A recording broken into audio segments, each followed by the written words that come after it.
So, I, 30 female, recently bumped into my parents and my ex-husband Scott, 33 male, and I really don't know how to feel about that meeting.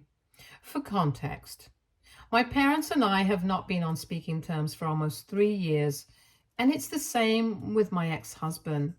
We got divorced 3 years back, and since then, we haven't been in touch. In fact, I've done everything in my power to make sure that I don't have to see them again because they pretty much ruined my life and my mental health back when I was still with them, to the extent that I felt like I didn't even deserve to exist. After my divorce, I moved to the suburbs and tried to build a separate life for myself, away from everyone and everything attached to my past. So running into them recently has been a huge shock for me. And I kind of said certain things to them that I'm not sure was the best move for me. My parents had always wanted a son, and it's not like they treated me badly growing up, but it was very obvious to me that they would have treated me differently if I had been a boy. My mother had even spoken about it on several occasions, and I had tried my best to be the son that they never had, but I couldn't succeed. After I graduated from college and started living separately, I still tried to stay in touch with my parents because no matter what, they were still my family. And they were the only family that I had because I wasn't particularly close to my grandparents, and neither did I have any uncles or aunts who would be there for me. So I had accepted my fate, that no matter how much they pushed me away, they were still my only family. And even if they did not seem very interested in keeping in touch with me, I still tried to maintain contact. Then, when I was around 23 years old, I started dating Scott. We had met at a concert and had an instant spark. So after dating for 6 months, I introduced him to my parents, and that's when my parents started putting in more of an effort to keep in touch with me. They would call me more often and ask me about my relationship and basically express more of an interest in my life. And I had noticed this change, but because it was a welcome change, I did not think much of it and just accepted it. The longer I dated Scott, the more involved my parents became in my life. And after one point, it felt like we were all just one big happy family. I was quite happy about it because this was all I had ever wanted. So I did not question it, even though I really should have. Anyway, after a little over 2 years of dating, we got engaged. And then we got married after having spent 3 years together. After we got married, things were pretty great for a while, and I was enjoying my life as a newlywed. But 6 months after my wedding, my parents started hinting that they wanted a grandchild. I was just 26 at the time, and I wasn't exactly ready. I wanted to wait for a couple more years before I started trying for a baby, but at their insistence, I had the talk with Scott, and he was all for the idea of starting a family. So because of his enthusiasm, we decided to start trying for a baby soon after we got married. We tried for a really long time, but even after several months had passed, we had not been successful in conceiving. We started to suspect that maybe something was not right and decided to get tested, and unfortunately it turned out that I was infertile. It came as a huge shock to both of us, but more than us, it was my parents who were disappointed. And they had not even bothered to hide it the day that we announced it to both our parents. My dad actually walked out afterwards instead of comforting me. We decided to stop trying for a while, and Scott and I had a discussion about trying other ways like IVF. But that would cost us a lot, and success during our first attempt was not even guaranteed. So we had to put our plans of starting a family on hold for a while until we had made more money and would be able to afford several rounds of IVF. We were content with that, even though we were a bit upset, but my parents were extremely unhappy. They stopped visiting, they stopped talking to me, and no matter how much I tried to explain to them that this was not exactly my fault, they were just not ready to hear it. After a few weeks had passed, I felt so let down by their behavior that I called them up and gave them a piece of my mind. I told them that they had been treating me a little too cruelly just because I couldn't give them a grandchild right now. And that made me doubt whether they were even capable of being good grandparents when I would actually be able to have a kid. I told them that they had treated me hard all my life just because I was not a guy, and I could see how differently they treated my husband. For a really long time, I had tried to ignore all of that and maintain our relationship, but now I was not interested in keeping in touch with them anymore, and I would appreciate it if they stayed away from me forever. It was very hard for me to do that because for a really long time I had wanted nothing but their approval. But now I realized it was next to impossible. But instead of being sorry about it, they decided to double down on what they were doing. And they were fine with me not speaking to them again because I was worthless as a woman anyway, since I couldn't have kids, and they wanted nothing to do with me. It hurt to hear them say it, but at least I knew where I stood with them after that. After that phone call, I didn't really speak to my parents, and we were done.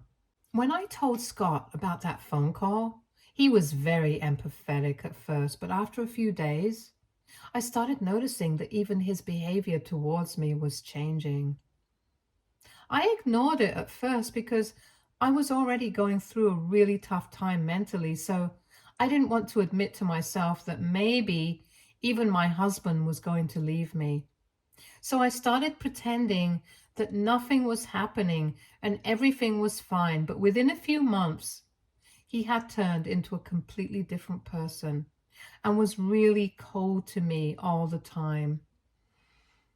I tried my best to save our relationship by putting in the effort that I could, but it did not help because after 3 months, he showed up at home with divorce papers and said that he was done with me. I couldn't say that I was shocked, but I still tried to reason with him. And I told him that we could always try for a baby later. But he told me that there were a lot of presents that he wanted to leave. And he just didn't want to get into it. He wanted this to be over as soon as possible because it was difficult for both of us. The divorce took almost 7 months to be finalized, and those were the toughest of my life so far. I was completely on my own, and I had really broken down. To make matters worse, a couple of weeks after he told me that he wanted a divorce and had moved out, I found out from a few relatives that Scott was apparently living with my parents. I knew that talking to them would help, so I decided to talk to my in-laws about it, and it was very uncomfortable conversation. But they said that my parents had apparently been in touch with Scott for the past few months, and I guess they had been brainwashing him into leaving me or something, which is why Scott had decided to leave, even though my in-laws did not think it was a good idea. But he had fought with them and wasn't speaking to them anymore. I don't know the specifics of what they had told Scott, but I remember my in-laws telling me that Scott had implied that my own parents had said that he deserved better. So I'm still not sure of what exactly they had told him, but I guess they were just desperate to have a son in any way whatsoever. And since I wasn't speaking to them anymore, neither could they hope for a grandchild from me, and soon they decided to take Scott under their wing and got him to leave me. So I was left pretty broken after my divorce, and it took me several months to get back on my feet, but I was able to do it. Since then, I have not looked back and have done everything in my power to forget about the past and move on. After the divorce, I moved out of my house to the suburbs. I got a new job, changed my look and everything, and blocked my parents and Scott on social media. I also told all of my old friends and relatives that I did not want to hear anything about them ever again, and neither did I want to get them to know anything about me. All of them just respected that, and for the past 3 years, I've been in therapy and have been living pretty well. The only thing that had been bothering me was the absence of a baby, because even though I did not have a husband or parents anymore, I still wanted a child. I feel like I was ready to be a mother, and last year I started IVF treatments and got pregnant with the help of an anonymous donor. And 4 months ago, I gave birth to my baby girl. Life has been pretty great since she was born, and I'm really happy. About 4 days ago, I had been strolling down the street with her, which is when I bumped into my parents and Scott. I was really shocked to see them on my street at first, and I thought that they were here to see me, but I realized that they were walking out of a house a couple of blocks away. When they spotted me, I literally froze and I should have gone back home, but I just didn't have it in me to move. So they walked over to me and greeted me and then immediately asked about the baby because to their knowledge, I was infertile. I responded to them with the truth, and by then I had processed what was happening and was starting to walk back home. But Scott stopped me and said that he was really glad that he had bumped into me because he had been thinking about me a lot recently. Apparently, they had come here to visit his aunt, who had recently moved into this neighborhood, and he thought that bumping into me was a sign from the universe that he should make things right with me again and give our relationship a second chance. My parents were also standing right there, and they insisted that I invite them home, and we have a chat about everything that's been going on in my life since they have clearly missed out on a lot. I was honestly appalled that they were even saying any of this and actually thought that I was going to invite them in after all that had happened in the past. It had taken me 3 whole years to move on from it, and I'm still in therapy trying to work on my feelings. So I kind of had a bit of an outburst and I told them that I would rather invite a bunch of bloodthirsty wild animals into my house than them because they would still be better. I told them to cut the crap and stop pretending like they actually cared about me or what was going on with me, because the only reason they wanted to speak to me was because I now had a baby. My parents wanted to speak to me because they were finally going to get a grandkid. And Scott wanted to talk to me because obviously he hadn't been able to find anyone else. And he thought that since I had been able to get pregnant once, getting pregnant again would not be a problem and he could just waltz back into my life again. It was sickening that all they saw me as was a source of babies and not a real person with real feelings. They had all abandoned me when I needed them the most to support me emotionally, even though I had expected it from my parents because they had already made it very clear to me right from my childhood that they would much rather prefer a boy. And in their opinion, the only value that a woman had was defined by whether she was capable of being a mother or not. But the real shocker had been Scott, who had spent so many years with me and even comforted me, but in spite of all of that, he had gone along with whatever my parents had said for some twisted reason and left me when I was at my lowest. I hadn't forgotten any of the things that they had said to me, and I just repeated it back to them. So since I was worthless as a woman and since Scott deserved better, maybe they should leave me alone now. And honestly, I've always been a very quiet, shy person, but when they confronted me in the street that day, I had been yelling at them at the top of my lungs. It was 3 years worth of anger coming out all at once. So it had been pretty nasty, and once I was done yelling at them, I made a run for it back to my house and shut the door as quickly as I could. I had been feeling extremely sick after that, so I decided not to go to work for a couple of days and have been staying at home with my baby since then.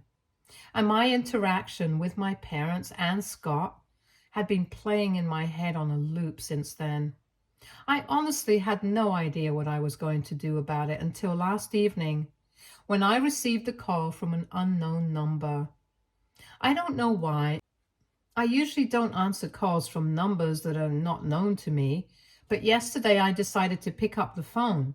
It was Scott on the other end, and behind him I could hear my parents whispering in the background.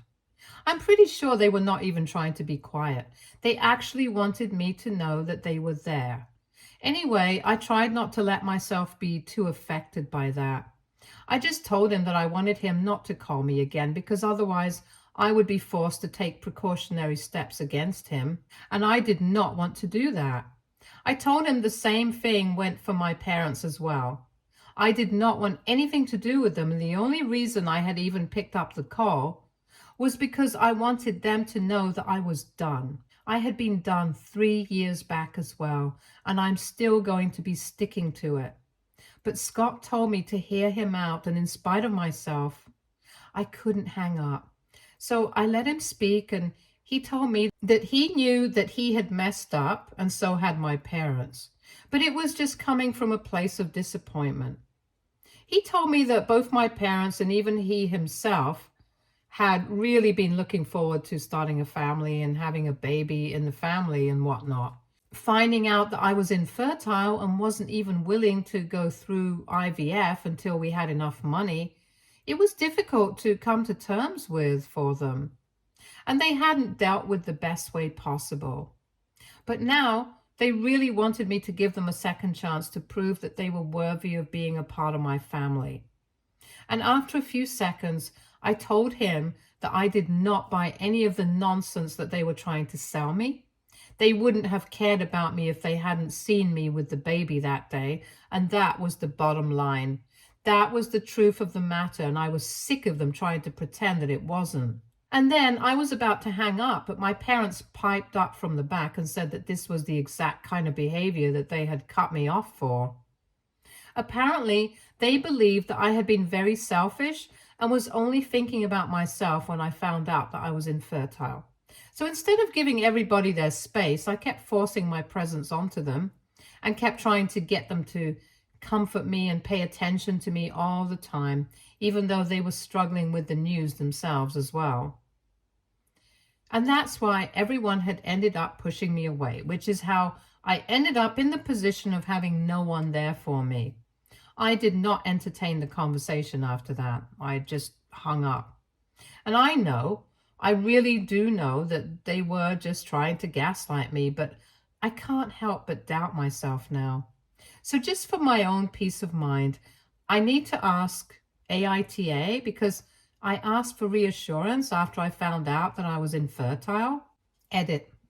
So first of all, a lot of people wanted to know why my parents had not tried for another baby after I was born, if they wanted a boy so badly. Well, my mother had to deal with a lot of complications during her first pregnancy as well, and the doctors had suggested waiting for a couple of years before they tried for another one. But even when she had me, she was in her mid-30s. Waiting for a few more years would mean that she had to wait until her late 30s, which would mean that the pregnancy would be even more risky, just like I had to struggle a lot to conceive and eventually found out that I was infertile. My mother also had to struggle a lot to conceive me. The only catch was that when she was struggling, it was her mother-in-law who was nasty to her. But this time with me, it was my own mother who couldn't spare a thought about me. Anyway, that was the reason why they could not have another child and was stuck with just me, a daughter. And I don't really know exactly what kind of relationship Scott had with his parents, but from whatever I had observed, they seemed to get along pretty well. As of now, I don't know if they have been able to make up after the last fallout that they had, since I haven't kept in touch with his parents. And I obviously haven't spoken to Scott about it. But Scott is an only child. He definitely did not have any competition. And whenever I visited his parents, I could see that they really loved him and he had been treated well right from his childhood. So I really have no idea why he latched on my parents like he did. At least with my parents, I knew that they wanted us on, which is why they started treating Scott like that. But with him, I had no idea what went wrong. In the past 3 years, I had only been trying to forget about all of this. So I hadn't really thought about it or questioned it. But now that you guys bring it up, I feel like I have to speak to my ex-in-laws and get to the bottom of it. For my curiosity, if nothing else. Anyway, I hope this clears up any doubts that people have. Update 1. I decided to speak to my ex-in-laws and get to the bottom of why exactly Scott has been behaving the way he has. Honestly, I couldn't think of a single reason why he would need to visit his aunt with my parents. That was just strange. And I already knew that this was not my fault. They had abandoned me when I needed them because they are terrible people, and I knew that they were just trying to gaslight me. I only wanted some reassurance, and I did not want to bother my friends with this since it's too personal. And that's why I posted it here. So thank you so much to everyone who reassured me and made sure that I knew that I was not the bad guy here. Anyway, it was quite awkward to reach out to them after 3 years of having no contact, because the last time I had spoken to them was around the time of the divorce. But luckily, they were quite glad to hear from me. And after a bit of small talk, I decided to get to the point and ask them why exactly Scott was so close to my parents and if they had been in touch with him or not. They told me that a couple of months after their last fight, they had actually been able to make things up with Scott and were in touch with him right now, but he had also remained in touch with my parents.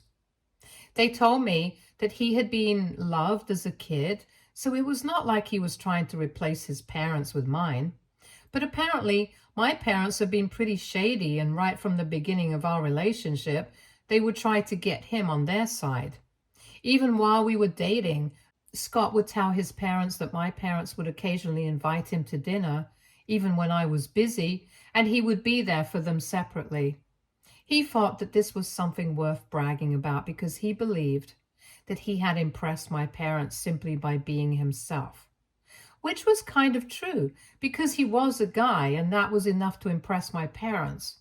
So they had already spent a lot of one-on-one time together without my knowledge, and he had started looking up at them as parental figures, even though he had parents of his own, and he respected them as well. It was just really complicated, and on top of that, my parents constantly showered him with really expensive stuff and would write him checks all the time. That's the money that Scott had offered to use for IVF back when we were together. But I thought he was bluffing, because back then we did not have that sort of money, and never did I want him to do anything shady for the money. And he didn't want to tell me that he had received a bunch of money from my parents, because then he would have to come clean to me about the kind of relationship that he had with them. But even after that, I refused to get IVF because I didn't think that he had the money, and I wanted to save, and that's what my parents used to manipulate him into going against me and saying that he deserved better, somebody who had faith in him. Eventually, in a couple of months, they were able to brainwash him, which is how he ended up leaving me. My ex-in-law apologized to me for it, but also explained that even though they did not agree with the kind of relationship that Scott had with my parents, he was their only son, so they couldn't cut him off either. And I don't blame them. They don't owe this to me. And they were just being nice by telling the truth. But anyway, now that I know what the truth is, I don't have any reason to entertain them if they reach out to me. They're all disgusting people and not worth my time. Update 2. I finally decided to go back to work after almost taking 2 weeks off. Luckily, I have quite a lot of days left over from my maternity leave, since I didn't take the full 6 months off in one go, and my company's policy is quite flexible. It was just my daughter and her nanny at home, and I trust the woman implicitly. She has a bunch of references, and I know her personally as well. She's a really good woman. So halfway into the workday, when I received a phone call from her, and she immediately told me that she had decided to take my daughter home with her, since she wasn't sure if staying in my house would be safe or not because of my ex-husband, I decided to let her go home with my daughter so that they would be safe, and immediately call the cops while driving back home myself. On the phone, she had already informed me that Scott had been standing outside for a couple of minutes and had been screaming for me to come out. And when he realized that I was not in there, he started trying to kick the door down. He was cursing really loudly, and my daughter had been crying. So she had done some quick thinking and had called me so I could inform the police and she could leave through the back door and walk to her house through the gate in the backyard since she lived a couple of minutes away. And while I dealt with my ex-husband and the cops, at least my baby would be safe and sound. Honestly, kudos to her because her top priority was my child's safety and well-being, and that's how it should be. Anyway, once I got home, the cop had already arrived, and it was very obvious to me that Scott had been drinking. It was weird because it was just around 12 in the afternoon, and that was no time to be drunk. But there he was. I decided to press charges against him because he had really pissed me off and I wanted him out. Also, this would give me an excuse to get a restraining order against him because he was clearly losing his marbles. Anyway, they were able to take him away, and a couple of minutes later, my nanny came back home with my daughter, and I gave her the rest of the day off because I was going to stay home with my daughter. I guess I'm going to have to take a couple more days off from work, but I'm not really complaining since I got to spend it with my favorite person. Update 3. Hey, so it's been a couple of weeks since I last posted here. I got really busy with taking care of my baby, and I also just decided to take on a new project. It's been pretty exciting, but here's the situation with my parents and Scott. So I was able to get the restraining order against Scott, thankfully. It was not much of a struggle because I had security footage from the day that he visited me while drunk and started throwing a fit when he discovered that I was not at home. I guess my parents took a look at his situation and decided not to bother me, so they have been staying away, but my ex-in-laws informed me that after what happened to me, they have decided not to keep in touch with Scott. He had apparently been having a hard time finding other women, even though he really wanted to start a family. He can't do that without a partner, and he doesn't like the idea of adopting. So maybe that explains why he was acting out the other day, but it doesn't mean I have to forgive him, especially not after whatever he's put me through. And that includes my parents as well. That doesn't mean that they have shut up about the situation, though. They are very much still trying to badmouth me to my relatives, and it's just sad because it's really not working. Everyone knows that they were the ones who did the worst thing possible to me, and now they are trying to pretend like they are the victims here. That's not how it works, and they had to learn the hard way. Anyway, I'm glad that they are never going to be able to have any contact with their grandchild. I'm just not going to allow it. My daughter and I are going to lead a wonderful life together without anyone bothering us. And I'm definitely going to be a much better parent than the ones that I had as an example. Stay tuned for more stories from Argo Relationships.